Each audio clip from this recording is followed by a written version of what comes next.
No, last time, unfortunately,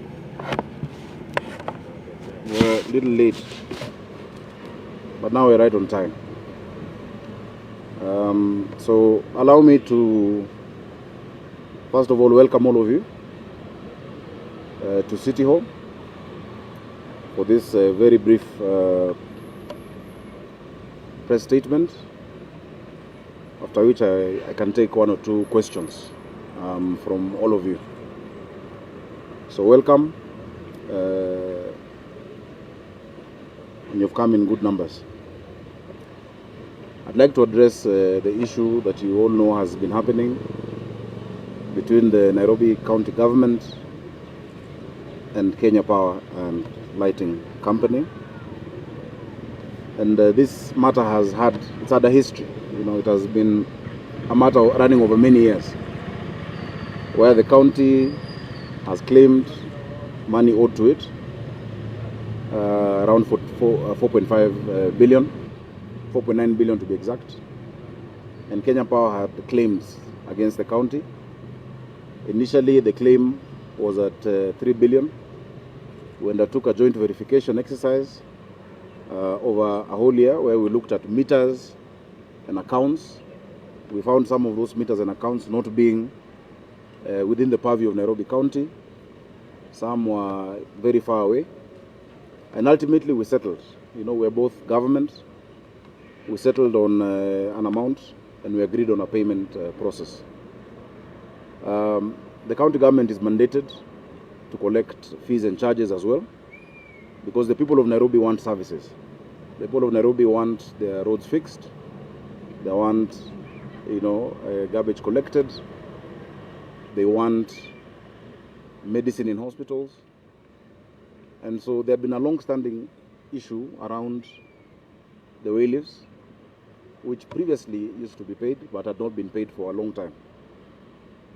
Now, in the same way that when you don't pay electricity, Kenya Power disconnects you, the county government has remedies under the National Rating Act 2024, which was signed into law by our President, William Ruto, that stipulates actions that can be taken by the county government. Some of these actions include removal of county services, and also include, clamping a building. And I think you've seen it before, where the county government has come and taken over a building or prevented access to premises, so that matter is resolved. However, I'm happy that today we've had a meeting, a fruitful meeting, with the leadership of the Ministry of Energy, led by Cabinet Secretary Opiyo Wandayi. We had the head of public service, we had Kenya Power Limited, and we had our officers and teams. And we agreed on a number of issues, and a joint statement is going to be issued. The joint statement will clarify the issues that we've agreed upon. The first thing we've resolved, that all hostilities end, and issues be sorted out amicably. We have now given instructions to restore water supply to their premises, and to remove the trucks that had been blocking access. It was, of course, unfortunate that one of the trucks tipped garbage. That was not the intention, and that is why in less than 30 minutes all that garbage was collected. That is not how Nairobi County operates, and our own action will be dealt with internally. Further to that, we agreed that those commercial disputes, us saying you owe us this, them saying you owe us this, are going to be resolved between myself and the Cabinet Secretary for Energy and Petroleum, Opiyo Wandayi. And if need be, the Intergovernmental Technical Relations Committee will also come, to resolve that. We also agreed, because the law is clear on development control. All development control within a county is under the purview of the county government. Whether it is power lines, whether it is electricity transmission, that is under PLUPA, Physical Land Use Planning Act, 2019, as well as its schedules. In specific, the third schedule. And so the issue of way leaves will be discussed. That one we shall agree together.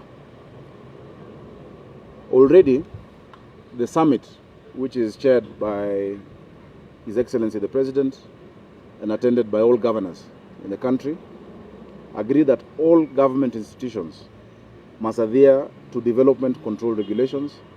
And now I'm very happy with many of them, especially Kenha, where before doing a road or before doing any development, they seek approval and concurrence with the county government.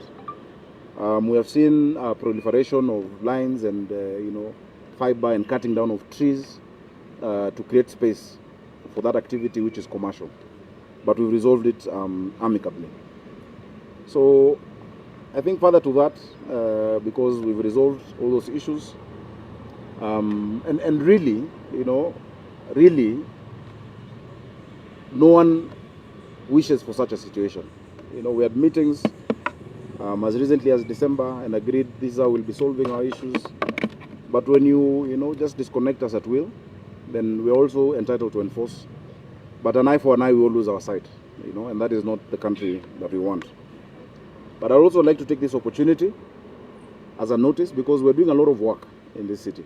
We're building stadia, we're building schools, ECDs, we're building hospitals, we're feeding children, we're sorting out, you've seen the cleanup work that is happening. Everybody must pay their fair share of what is required in this county. And so this notice is to now, beyond that issue, to all ratepayers in Nairobi. The deadline for payment of rates is March of 2025.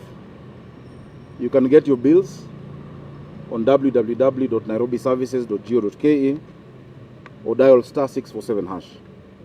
I think it's good to remind all of us of our responsibility.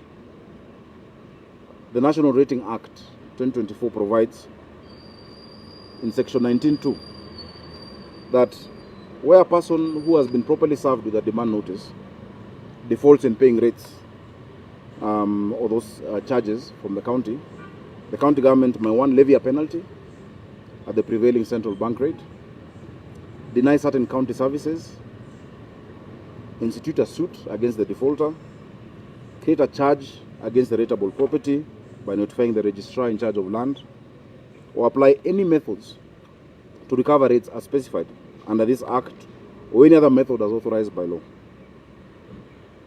You can also appoint a receiver on the rateable property to recover rent from tenants. We've seen it before, some buildings here, I think very close to us, where the county for a while was able to recover the rents directly. Attachment of debts or auction of property, and usually that is the last resort. So that is our statement. Tumesema ya kwamba uhasama wote uishe, tumekaa chini, tumesikizana, tumekubaliana, na ilikuwa jambo ambalo hata ilikunipendeza mambo ya kumwaga takataka. Hiyo malori yalikuwa yazibe tu vile sheria inakubali.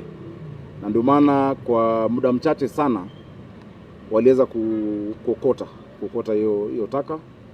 Lakini leo baada ya mkutano tumeondoa hata hizo magari, zimeondolewa, kumefunguliwa, maji inarudishwa, pamoja na huduma zote ambazo county inazingatia, kwa sababu tumekubaliana ni njia gani hizo deni ambazo tunawadai zitalipwa.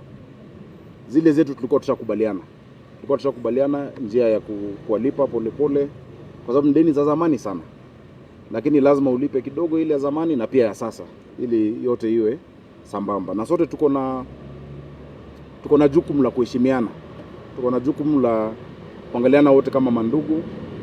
Si sote ni serikali. Mambo kama haya kweli haifai kufikia wananchi, na kwa hiyo tunasikitika, lakini hapo ndio tumefika na tunatumai tuendelea vizuri pamoja. So asanteni sana, thank you very much. I shall take 2 questions. And from a gentleman. kulikuwa na mashabiki. Any questions?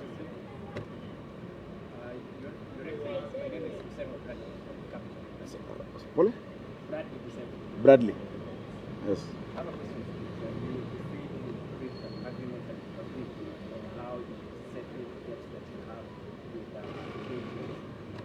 Both ways.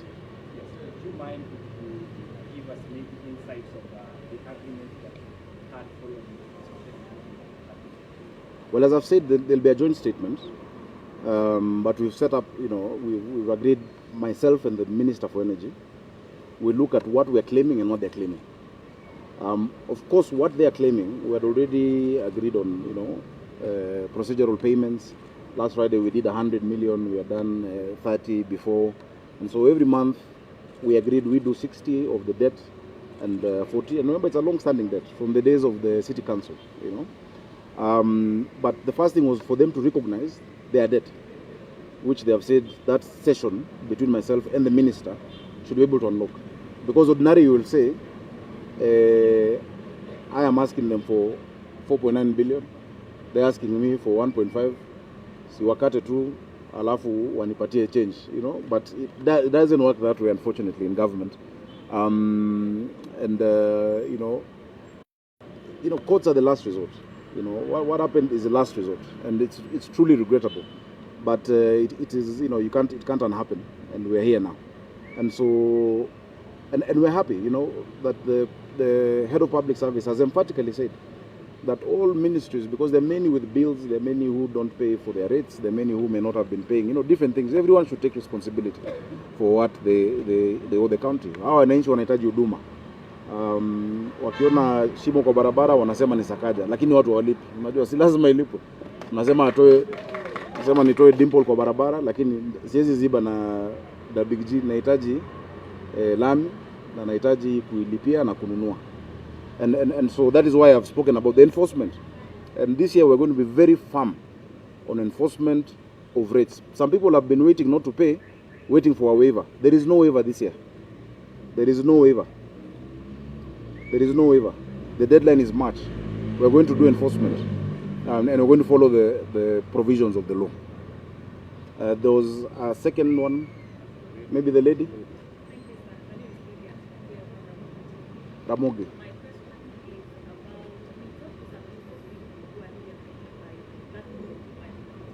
Yeah.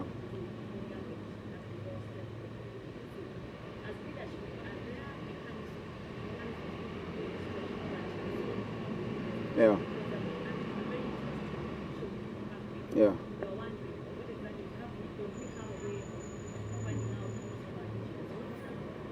And unfortunately, as the event may have been, sometimes there's that collateral when there's a rateable owner.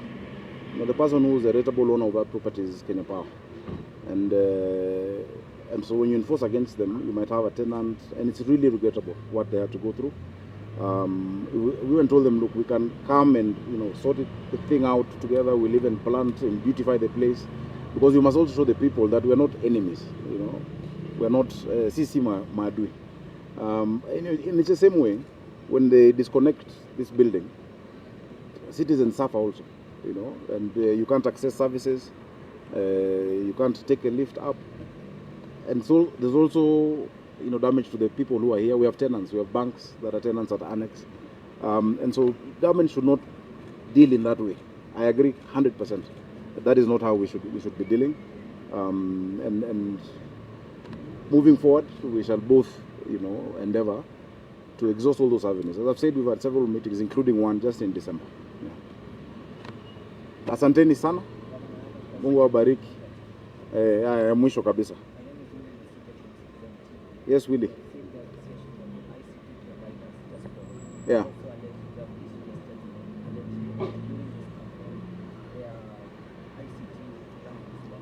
Yes. Yes. You see, and it's very good that you've asked that question about the ICT infrastructure. The law is clear that this ICT infrastructure on way leaves are supposed to be paid to the county. What happened is, at some point, Kenya Power offered them their backbone for them to put on top, and they pay Kenya Power, but they don't pay us. The same way if you have an advertisement on a billboard that is illegal, the billboard will go down. And sometimes the person who put the advertisement is not the guilty party. We've reached out, and of course, there is a core. We support the digital superhighway. We support it. We have an entire department sector on innovation and digital economy. We want that to be done, but we want things to be done properly. And I think this forum that we've now created between ourselves and the national government should be able to provide, a way forward. We've also spoken to the ISPs and the telcos yesterday.